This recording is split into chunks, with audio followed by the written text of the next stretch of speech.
Baby, I promise it's only 3 days, Danny said, kissing me on the kitchen counter while holding his coffee mug in the other hand. I looked into his blue eyes and smiled, even though something uncomfortable was settling in my chest like a stone. The New York client meeting, right? It's important? Very, he replied, but his gaze shifted away from mine as he spoke. This was the small detail I had been noticing more and more over the past 2 weeks. Danny was avoiding me. Physically, he was present, sitting next to me on the couch, sleeping beside me in bed. But emotionally, he felt like he was standing on the other side of a glass wall I couldn't break through. Our engagement had happened just 4 months ago. The ring still felt foreign on my hand, like it belonged to someone else's life. But I had convinced myself this was part of the adjustment period. We were entering a new phase. Commitment, permanence, forever. I was happy, or at least I was desperately trying to be. Danny picked up his suitcase and headed toward the door, his movements quick and efficient, like he couldn't wait to leave. I'll call you when I land. You always do, I said, attempting to keep my tone light and unbothered. When the door closed behind him, I stood there in the silence of our apartment, with only the hum of the air conditioner filling the void. I pulled out my phone and opened the couple app we both used to share our locations. Danny's location was turned on, as always. This was our trust system, something we had started a year ago when things between us had gotten serious. I stared at the little moving dot on the map, watching it inch toward the airport. Throughout the day, I followed my usual routine, went to the office, handled deadlines, picked up groceries, hit the gym for an hour, but when night came and I lay in bed, Danny's promised call never arrived. Instead, a text popped up on my screen. Sorry babe, back-to-back meetings. Exhausted. Love you. I stared at the message for a long time, trying to ignore the knot tightening in my stomach. He was busy, I told myself. This was normal. Professionals had demanding schedules. The next morning, while I was in the kitchen making coffee, the doorbell rang. I opened it to find a courier standing there with a large envelope. Package for Rocky Castellano? Confused, I signed for it and tore open the envelope. Inside was a printed boarding pass. Las Vegas flight. Departing today at 1 in the afternoon.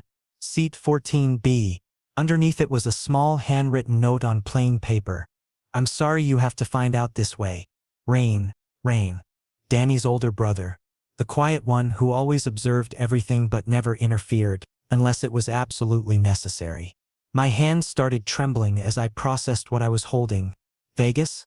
Danny had said New York. I quickly opened the couple app again, my heart pounding so hard I could feel it in my throat. The location was still on, but he wasn't in New York.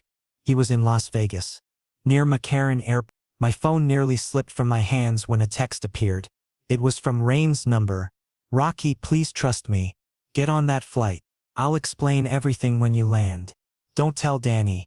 I walked to the bathroom and splashed cold water on my face, trying to breathe through the rising panic. Maybe this was a misunderstanding. Maybe Danny's plans had changed last minute, and he forgot to tell me. But if everything was fine, why would Rain be secretly reaching out to me? I considered the options running through my mind. If I ignored this, I might regret it for the rest of my life. If I went and everything turned out to be fine, I would look paranoid and dramatic. But Rain wasn't the type to do something like this, unless it was serious. He never played games. I pulled out my suitcase and started packing. My hands were still shaking, but my decision was clear. I needed to know the truth, whatever it was. By the time I reached the airport, my heart was beating so loudly I was sure other people could hear it. I scanned my boarding pass at the gate and walked toward my seat. 14B window seat. I sat down and stared out at the runway, my thoughts spiraling in every possible direction. Then someone sat down next to me. Seat 14A. I turned and froze. Rain? He looked at me with his gray eyes, filled with both guilt and concern. Hey Rocky, I knew you'd come. What is all of this? I whispered, keeping my voice low because other passengers were boarding around us. What is Danny doing in Vegas? Rain took a deep breath, like he had been preparing for this conversation, but it was still difficult for him. Rocky, when we land, I'll show you everything. But right now, just trust me, please. I studied his face carefully. Rain didn't lie. He never had. If he had brought me here, it meant something was seriously wrong. Okay, I said quietly, and the plane began taxiing down the runway. During the flight, we both stayed silent. Rain opened his laptop and pretended to work, but I could see he wasn't focused. And me? I just stared out the window at the clouds below, wondering if my entire life had been built on lies. When the plane finally touched down in Vegas, the desert heat hit me the moment I stepped off, but it was nothing compared to the heaviness sitting on my chest. Rain grabbed his carry-on bag and glanced at me. "Come with me. I'll drop you at the hotel, and then we'll talk." "No," I said, more firmly than I intended. "Tell me now, right here. Don't play games with me, Rain." He exhaled slowly and pointed toward a quiet corner of the airport, away from the crowds. We walked over there, where only a few people were busy on their phones. Rain pulled out his phone and showed me a screenshot, an Instagram story. Danny's Instagram story. In the photo, Danny was poolside wearing sunglasses, and standing behind him was another guy. A familiar face with blonde hair and an athletic build. The caption read, "Vegas vibes with my favorite person." My hands started trembling as I held the phone. "Ooh, who is that?" "Nate," Rain said flatly. "Danny's ex from college. They've been here together for the past 2 days. Same hotel suite." It felt like someone had punched me directly in the chest. How long has this been going on?" "I've had confirmation for about 3 weeks," Rain admitted reluctantly. "But I started suspecting around 2 months ago." 2 months? Exactly when Danny had proposed to me. When we started planning our future together, when we toured wedding venues, when I told my family I was finally settling down. "Why?" My voice was barely audible. "If you knew, why didn't you tell me sooner?" Rain looked guilty. "Because I wanted to be sure. Because he's my brother, and I wanted to believe I was wrong. But when he planned this Vegas trip, when he lied to about New York, that's when I knew it was serious. I couldn't hide it from you anymore." I stood there, numb, trying to process everything. The sounds of people around me faded into white noise. Only one thought kept circling in my mind. Danny had lied to me, deliberately, clearly. "Where is he?" I asked. "Rocky, where is he?" I repeated, steel entering my voice. Rain hesitated, then spoke. "Sapphire Grand Hotel. I booked a room for you too. Same hotel, different floor. If you want to confront him directly, then..." "Yes," I cut him off. "I want to see this with my own eyes." The taxi ride to the hotel was silent, thick with tension and unspoken words. Rain tried to speak a few times, but I put in my headphones and turned away. I didn't want sympathy. I didn't want comforting words. I only wanted the truth, raw and undeniable. The hotel lobby was opulent. Marble floors gleaming under chandeliers. A fountain in the center surrounded by expensive leather couches. I felt completely out of place in my simple jeans and t-shirt. Rain handled the check-in while I stood off to the side, my mind spinning in circles. He handed me a keycard. "Room 1804. Danny's suite is 2106, top floor." You're not coming with me?" I asked, surprised by how small my voice sounded. "This is your decision, Rocky," Rain said softly. "I won't force you into anything. But if you do decide to go up there, I'll be here in the lobby. If you need me." I nodded and walked toward the elevators, my legs feeling heavy like I was dragging weights. When I stepped inside, my fingers were shaking so badly I had trouble pressing the button for the 21st floor. As the elevator ascended, I stared at my reflection in the polished metal doors. Tired eyes, messy hair, a confused expression that didn't look like me at all. Was I really about to do this? The elevator dinged. 21st floor. The doors slid open. My heartbeat was so loud I could hear it pounding in my ears. Room 2106. I walked down the corridor, each step feeling heavier than the last. When I reached the door, I heard voices inside. Laughter. Danny's laughter. Then another voice, masculine and playful. "Stop it, you're going to make me spill the champagne." "That's the point, babe," Danny's voice replied. Babe. The word he used for me. Casually. Carelessly. My hand lifted to knock on the door, but I froze. Did I really want to do this? Did I want to create a scene? Or maybe I should just... Suddenly the door swung open. Nate stood there wearing only a towel, his hair wet, his expression surprised. Can I help you? And then, from behind him, Danny appeared. He was shirtless, wearing only shorts. When he saw me, all the color drained from his face. Rocky. My name came out of his mouth like a confession, like an admission of guilt. I didn't say anything. I just looked at both of them. Really looked at them, and then I turned around and walked back toward the elevator. Rocky, wait! Danny called out, running after me into the corridor. Baby, please, this isn't— Don't, I said without looking back at him. Just don't. I pressed the elevator button repeatedly, desperately, my hand shaking. Danny was getting closer, panic flooding his voice. Please, let me explain. The elevator doors opened. I stepped inside and immediately hit the close button, slamming it over and over. The last image I saw was Danny's desperate face, his hands reaching out to stop the doors from closing. When the doors finally shut, I slid down against the wall and buried my face in my hands. I didn't cry. I just felt numb, empty. Back in the lobby, Rain was waiting. The moment he saw me, he stood up quickly. Rocky? I walked over to him and stopped. You were right. You were right about everything. He placed a hand gently on my shoulder. I'm so sorry. I need to get out of here, I whispered. Please. Right now. Let's go, Rain said, and we walked out of the hotel together, the desert sun blinding us as we stepped outside. He drove us to a diner on the outskirts of the Strip, a place far from the tourist crowds where the atmosphere was quiet and calm. We slid into a corner booth, and a waitress came over. Rain ordered coffee and fries without asking me what I wanted, which I appreciated because I didn't have the energy to make decisions. I sat there staring at the table, feeling like I had stepped into someone else's life. Everything felt surreal, distant, like I was watching a movie about someone else's heartbreak. Rocky, Rain finally said, breaking the silence. If you want to talk about it, why? I interrupted, my voice cracking. Why would he do this? I did everything a partner is supposed to do. I was loyal. I was supportive. I was understanding.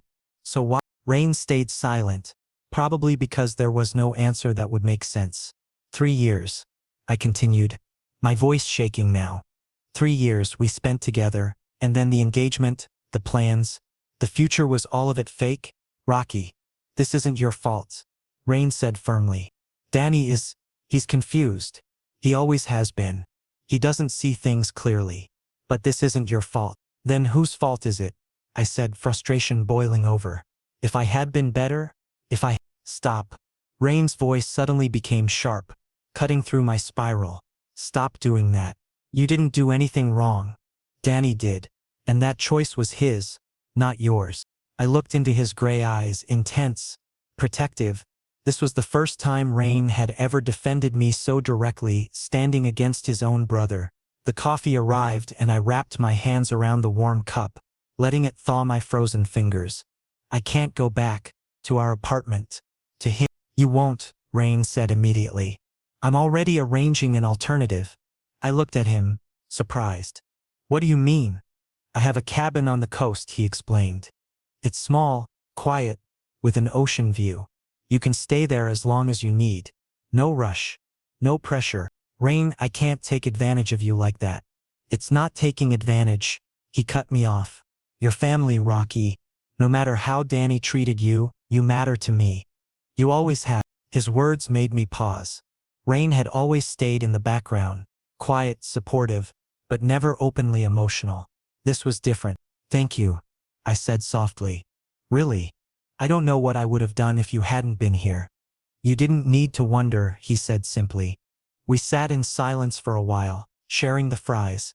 Then my phone vibrated, Danny's name flashing on the screen. Then again and again. Block him, Rain suggested. No, I said. I'm not ready yet, but I won't respond either. Rain nodded, understanding.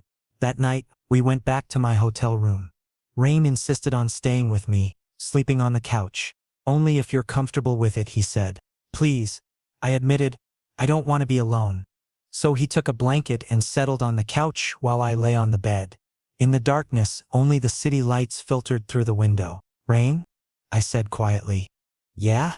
When did you find out? I mean, exactly when? He took a deep breath.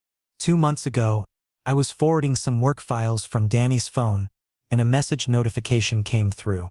From Nate. And it clearly wasn't a casual conversation. Did you confront Danny about it? I did, he admitted. He denied it. Said I was overthinking. But I started watching. And the more I saw, the clearer it became. Do you feel bad? I asked. For exposing your own brother? No. His voice was firm. Because if I hadn't told you, you would have suffered even more. And this is your life, Rocky. You deserve the truth. I stayed silent, processing his words. Slowly, I realized that Rain had taken a huge risk going against family loyalty to show me the truth. He could have easily stayed quiet, remained neutral. But he did. Thank you, I whispered into the darkness. Always, he replied. And that night, for the first time, I found a small piece of peace, because at least there was someone who was truly on my side. The next morning, we left Vegas and drove toward the coast. A 3-hour journey through open roads and changing landscapes. Rain kept the radio on low, playing soft instrumental music, never pressuring me to talk. I stared out the window, watching the desert transform into plains, then hills, and finally the vast expanse of the ocean coming into view. When we arrived at the cabin, I held my breath. It was perfect. A small wooden structure surrounded by trees, with the ocean visible directly behind it. The sound of waves crashing against the shore was already soothing, like nature's way of offering comfort. This is beautiful, I said, managing a genuine smile for the first time that day. Rain looked relieved. I'm glad you like it. Come on, let me show you inside. The interior was cozy, an open living area connected to a small kitchen, one bedroom, and large glass doors that opened directly onto the beach. Everything was minimal but warm, inviting. The bedroom is yours, Rain said, gesturing toward it. I'll take the couch. Rain, this is your cabin, I protested. I should take the couch. Rocky, he cut me off gently but firmly. Please, don't argue about this. You're not a guest. You're important to me. Be comfortable. I saw the sincerity in his face and finally nodded. Okay, but if you get uncomfortable, tell me. Deal, he said. The first few days passed slowly, quietly, like time itself was giving me space to heal. I woke up each morning, walked along the beach, drank coffee while watching the waves, and simply existed. There was no rush, no expectation. Rain stayed mostly quiet too, but he was always available. If I wanted to talk, he listened. If I wanted silence, he gave me space. On the 4th day, as we were sitting on the beach watching the sunset, I finally checked Danny's messages. 57 missed calls. Endless texts. All of them desperate apologies. Explanations, promise. He's trying really hard to contact me, I told Rain. Rain asked carefully, what do you want to do? I don't know, I admitted honestly. Part of me says I should at least hear him out. But another part of me doesn't want to at all. Both are valid, Rain said. But if you decide he doesn't deserve your energy, that's okay too.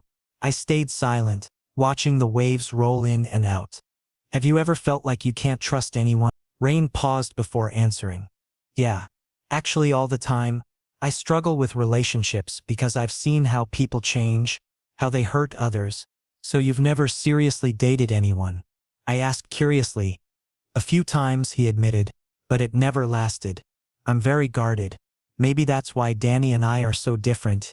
He trusts too easily, and I don't trust at all. That's not necessarily a bad thing, I said. Maybe a little caution is healthy. Rain looked at me and smiled. A genuine smile that was rare but changed everything when it appeared. Maybe. We sat there until the stars came out, and for the first time in days I felt like maybe I could move forward slowly. But definitely. That evening, when we returned to the cabin, Rain started making dinner.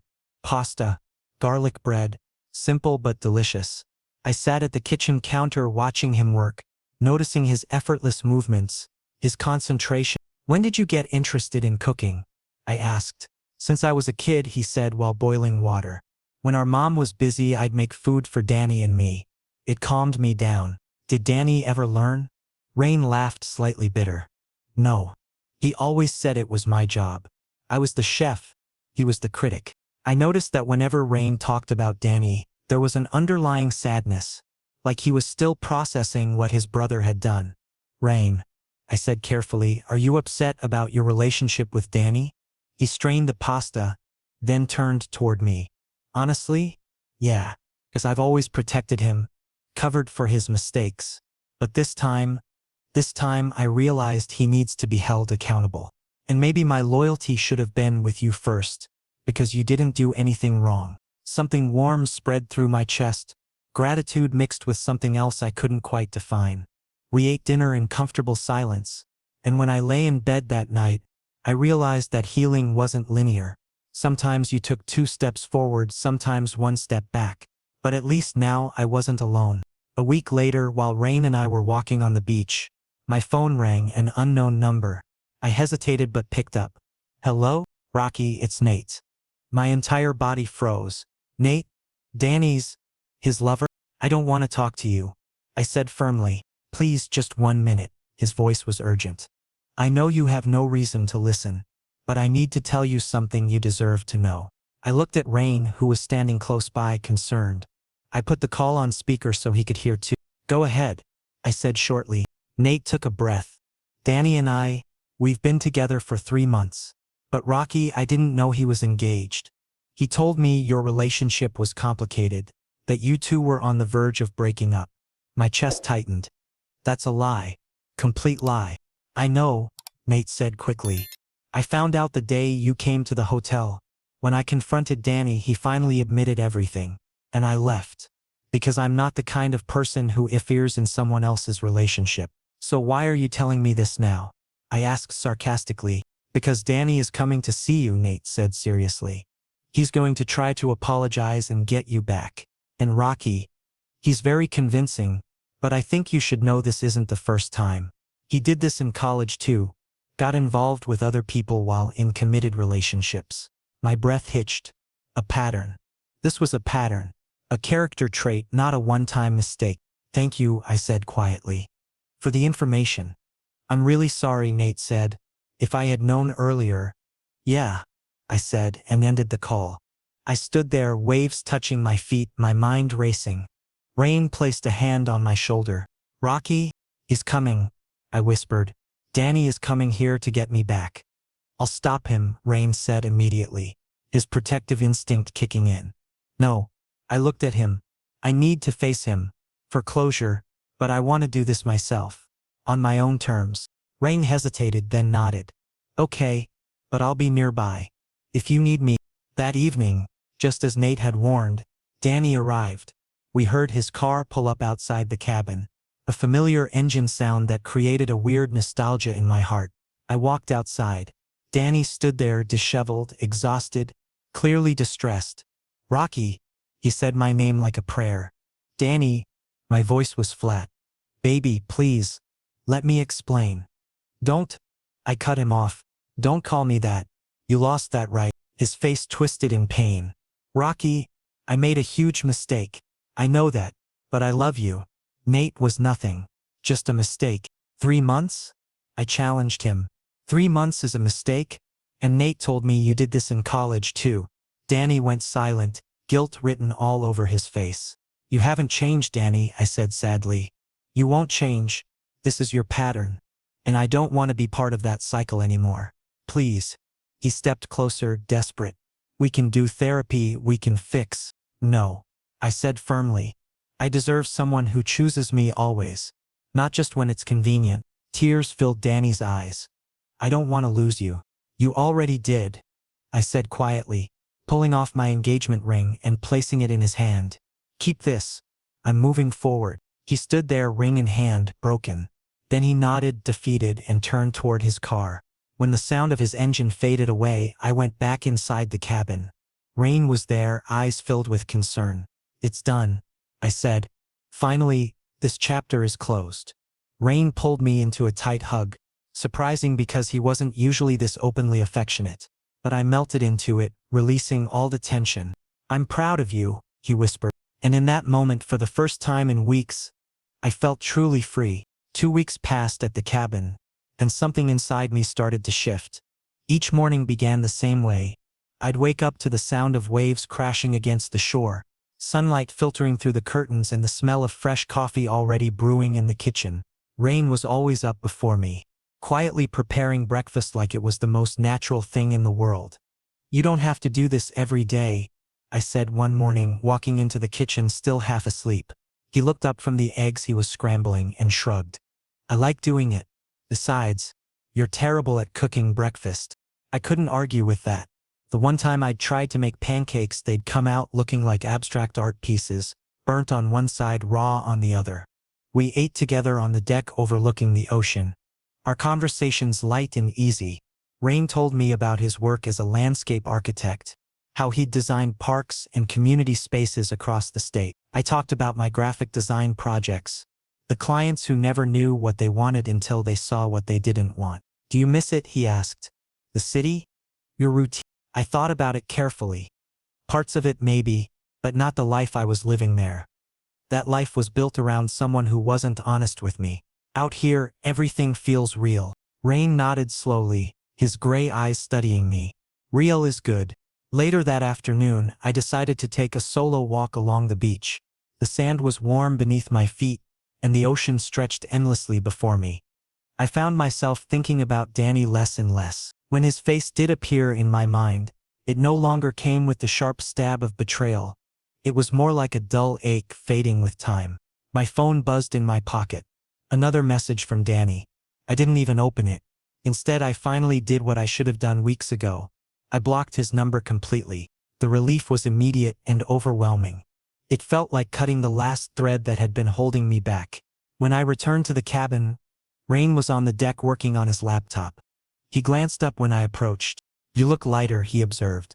"I blocked him," I said simply. "Danny." I blocked his number. Rain closed his laptop and gave me his full attention. "How do you feel about that?" "Free," I said, surprised by how true it was.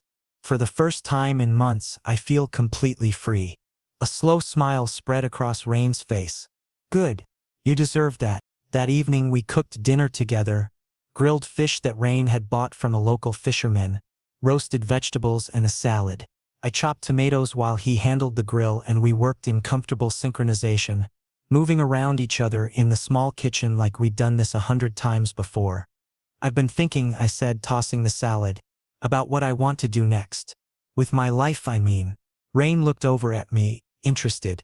"And I want to start fresh. Maybe take on more freelance projects so I can work remotely. I don't want to go back to that apartment, to that life. I want something different." "You could stay here," Rain said casually, though I caught the underlying hope in his voice. "The cabin's big enough for two, and the internet connection is actually pretty decent for remote work." I paused, considering his offer seriously. "Are you sure? That's a big commitment, having someone living in your space." "Rocky, you're not just someone," he said quietly. "And honestly, having you here, it doesn't feel like an intrusion. It feels right." My heart did a small flip at his words, but I wasn't ready to examine that feeling too closely yet. After dinner, we sat on the deck watching the sun set over the ocean, painting the sky in shades of orange and pink. Rain handed me a beer and we clinked bottles in a silent toast. "Can I ask you something?" I said after a long moment of comfortable silence. "Always. Why did you help me? I mean, really. You risked your relationship with your brother to show me the truth. That's not a small thing." Rain was quiet for a while, staring out at the ocean. When he finally spoke, his voice was thoughtful. "Because watching you get hurt was worse than any family conflict. Danny's my brother, and I'll always care about him. But what he did to you was wrong, and someone needed to stand up for you, even if that someone had to be me." "That must have been difficult," I said softly. "It was," he admitted, "but it was also necessary. Some things are more important than keeping the peace." I looked at him then, really looked at him. The way the fading sunlight caught his profile, the steadiness in his expression, the quiet strength he carried without ever demanding recognition for it. Rain was nothing like his brother, where Danny had been loud and charming and ultimately hollow. Rain was quiet and sendy and completely genuine. "Thank you," I said, "for everything, for being honest when no one else would be." "You don't have to keep thanking me," he said, turning to meet my eyes. I'd do it again in a heartbeat. Something passed between us in that moment. an understanding and acknowledgement of something shifting between us. But neither of us was ready to name it yet. The days that followed fell into a peaceful pattern. Mornings on the beach, afternoons working on our respective projects, evenings cooking and talking and simply being together. Rain showed me hiking trails through the coastal forest, hidden coves where the water was crystal clear, a small town nearby where we'd get fresh bread and local honey. One night, as we were cleaning up after dinner, I accidentally bumped into him while reaching for a dish towel. His hand steadied me, warm and firm on my waist, and for a moment we both froze. Our eyes met, and I saw something in his expression that made my breath catch once. Carefully controlled but definitely there. He stepped back quickly, giving me space. "Sorry." "Don't be," I said, my voice coming out quieter than I intended. The air between us felt charged with possibility, but neither of us moved to act on it. Not yet. We both knew I needed more time, more healing, and rain, being rain, would never push. Later that night, lying in bed, I realized something important. I was happy. Actually, genuinely happy. Not the forced contentment I'd tried to maintain with Danny, but real happiness that came from being exactly where I needed to be. And for the first time in a long time, I was excited about what came next. 3 weeks into my stay at the cabin, reality came knocking in the form of an unexpected phone call. I was sitting on the beach, sketching ideas for a new design project, when my phone rang. Unknown number. I almost didn't answer, but something made me pick up.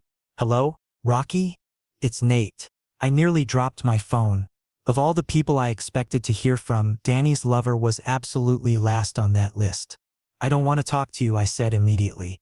"I know and I understand," Nate said quickly. "But please just give me 2 minutes. I need to tell you something important." Against my better judgment, I stayed on the line. "Make it fast. First, I want to apologize. I genuinely didn't know Danny was engaged when we got involved. He told me you two were practically broken up, just going through the motions. Obviously, that was a lie." "Obviously," I said coldly. "I found out the truth when you showed up at the hotel," Nate continued. "I confronted Danny immediately, and when he finally admitted everything, I ended it. I'm not the kind of person who knowingly guardians relationships. So why are you calling me now?" "Because Danny's planning to show up at wherever you're staying. He's been trying to figure out where you went, and he finally got it out of someone. Probably your mutual friend Tyler. He thinks if he can just talk to you face to face, he can convince you to come back." My stomach dropped. "When?" "Probably within the next day or two. And Rocky, I thought you should know something else. This isn't the first time Danny's done this. Back in college, he cheated on his boyfriend with multiple people. It's a pattern with him. He gets bored, he strays, then he comes back with apologies and promises to change. But he never does."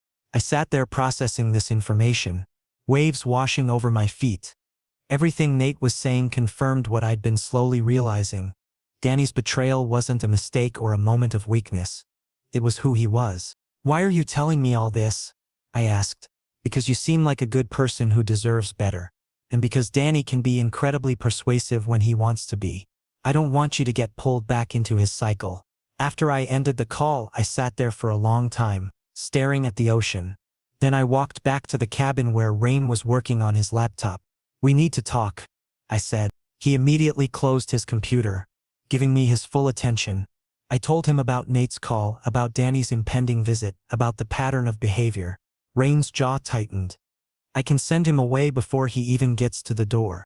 "No," I said firmly. "I need to do this myself. I need to face him and make it absolutely clear that we're done. Otherwise, he'll never stop trying." "Are you sure?" Rain asked, concern evident in his voice. "I'm sure, but will you stay close? Just in case." "I'm not going anywhere," he promised. The next evening, just as Nate had predicted, Danny arrived. I heard his car pull up, heard his footsteps on the gravel path. Rain squeezed my shoulder once, then retreated inside, giving me privacy but staying within earshot. I walked out to meet Danny before he could knock. He looked terrible, unshaven, dark circles under his eyes, clothes wrinkled like he'd been wearing them for days. "Rocky," he breathed my name like it was the answer to all his problems. "Danny," I said neutrally. "I've been going crazy trying to find you. Please, Can we just talk? Really talk? There's nothing left to say. Yes, there is, he insisted, stepping closer. I made a horrible mistake, the worst mistake of my life. But Rocky, I love you. I've always loved you. Nate it was just confusion, cold feet about the engagement. But I know now that you're the one I want. I looked at him, really looked at him, and felt absolutely nothing. No anger, no sadness, no longing. Just emptiness where my feelings for him used to be. Do you know what Nate told me? I asked calmly. He told me this is a pattern for you, that you did the same thing in college. Multiple times. Danny's face paled. That was different. No, it wasn't. I interrupted. This is who you are, Danny, and I'm done pretending otherwise. I can change, he said desperately. We can do couples therapy, I'll do whatever it takes. I don't want you to change for me, and even if you could, it's too late. I don't love you anymore. The words hung in the air between us. Danny looked like I'd physically struck him. You can't mean that. I do, I said, pulling off my engagement ring and holding it out to him. Take this. It doesn't belong to me anymore. It never really did. He stared at the ring but didn't take it. Rocky, please. I deserve someone who chooses me every single day, not just when it's convenient. I deserve someone who's honest, who doesn't need to lie about where they're going or who they're with. I deserve better than what you gave me. Tears were streaming down Danny's face now. I'm so sorry. I know you are, I said, not unkindly. But sorry isn't enough. I placed the ring on the porch railing between us, then turned and walked back into the cabin. Through the window I watched Danny stand there for a long moment before finally picking up the ring and walking back to his car. When the sound of his engine faded, Rain appeared beside me. He didn't say anything, just pulled me into a hug. And for the first time since this whole nightmare began, I cried, not out of sadness or anger but out of relief. It was finally truly over. You did good, Rain whispered into my hair. I'm proud of you, and somehow that meant more than anything else could have. A month passed after Danny's visit, and life at the cabin transformed into something I never expected. Home. I'd officially moved my entire work setup to the cabin, converting the small sunroom into my office. Clients didn't care where I worked as long as I delivered quality designs, and being able to look up from my computer screen to see the ocean made creativity flow easier than it ever had in the city. Rain and I fell into an easy rhythm. He'd work on his landscape architecture projects in the morning while I tackled my design work. Then we'd break for lunch together, often taking it down to the beach. Afternoons were flexible. Sometimes we'd work more, sometimes we'd explore the coastline. Sometimes we'd just read books side by side on the deck. But something between us was changing, growing into something neither of us could ignore anymore. It started small, hands brushing when we reached for the same coffee mug, lingering eye contact across the dinner table, the way he'd smile when he caught me watching him. The air between us felt electric with unspoken possibility. One evening I was in the kitchen preparing vegetables for dinner, when Rain came up behind me to grab something from the cabinet above my head. He was close enough that I could feel the warmth radiating from his body, could smell his cologne mixed with the salt air. When I turned around, I found myself trapped between him and the counter, his arms on either side of me. Sorry, he said, but he didn't move away immediately. Are you? I asked quietly, meeting his eyes. Something flickered in his expression, heat, want, restraint, all mixed together. Rocky, I'm ready, I interrupted softly. In case you were wondering, I'm ready. His gray eyes searched mine, looking for any doubt or hesitation. Are you sure? Because I don't want you to feel pressured, or like this is some rebound. I placed my hand on his chest, feeling his heartbeat racing beneath my palm. You're not a rebound, Rain. You're the person who showed me what I actually deserve. You're steady and honest and real. And I'm tired of pretending I don't feel something for you. I've been trying to give you space, he admitted, his voice rough with emotion. Trying to be patient. But Rocky, you have no idea how hard it's been watching you every day. Then stop trying, I said. Stop being patient. Stop holding back. He didn't need to be told twice. His hand cupped my face gently, thumb brushing across my cheekbone as he leaned in. When our lips finally met, it was nothing like kissing Danny had ever been. This was soft and intense and absolutely right. I could feel the care in the way he held me, the restraint in his touch even as I sensed how much he wanted more. When we finally pulled apart, both of us were breathing hard. I should tell you something, Rain said, resting his forehead against mine. I didn't just help you because it was the right thing to do. I mean, it was. But, Rocky, I've had feelings for you for a long time. Since before Danny even proposed. Watching you with him, knowing he didn't appreciate what he had, it killed me. I pulled back slightly to look at him properly. Why didn't you say anything? Because you were happy. Or at least I thought you were. And you were with my brother. What was I supposed to do? But when I found out what he was doing, I couldn't just stand by anymore. You deserve to know. So you risked everything to help me, I said softly. Your relationship with Danny, your family, peace, all of it. You were worth the risk, he said simply. You've always been worth it. My eyes stung with tears, but they were good tears this time. I don't know what I did to deserve you. You existed, he said with a small smile. That was enough. We spent the rest of the evening tangled together on the couch, talking about everything and nothing. Rain told me about the moment he realized his feelings for me. It was at Danny's birthday party 2 years ago, when I'd gone out of my way to make sure everyone felt included, even the shy cousin no one else talked to. I told him about the moment I started seeing him differently. It was when he'd sent me that ticket to Vegas. Even in my confusion and hurt, I'd recognized the courage it took to do what he did. What happens now? I asked as we watched the stars come out through the deck windows. Whatever we want to happen, Rain said. We can take this slow, figure it out as we go. No pressure, no expectations. Just us. I like the sound of that, I said, snuggling closer to him. Over the following weeks, our relationship deepened naturally. We didn't rush into anything physical beyond kissing and holding each other. Both of us wanted to build something real, something lasting, and that meant taking our time. Rain took me to meet his parents, who welcomed me warmly despite the complicated situation with Danny. His mother pulled me aside at one point and said, I always thought you were too good for my younger son.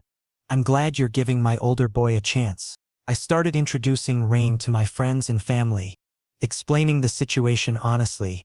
Most people were supportive, understanding that sometimes life takes unexpected turns. A few were skeptical, worried I was jumping from one brother to another too quickly. But I didn't let their concerns shake what I knew was right. 3 months after that first kiss, on a clear morning with the ocean sparkling in the sunlight, Rain and I stood on the beach together. He took my hand and smiled at me with such warmth and certainty that my heart swelled. I love you, he said. Not as my brother's ex, not as someone I'm helping heal. I love you as you, Rocky. Completely and unconditionally. I love you too, I said, meaning it with every fiber of my being. Thank you for showing me what real love looks like. He kissed me then, soft and sweet and full of promise. And as the waves crashed around us and the sun warmed our skin, I realized that sometimes the worst betrayals lead us exactly where we need to be. With Rain, I'd found something I never had with Danny. Genuine partnership, honest communication, and love that didn't require me to doubt or question or settle. This was what forever was supposed to feel like, and I couldn't wait to live it.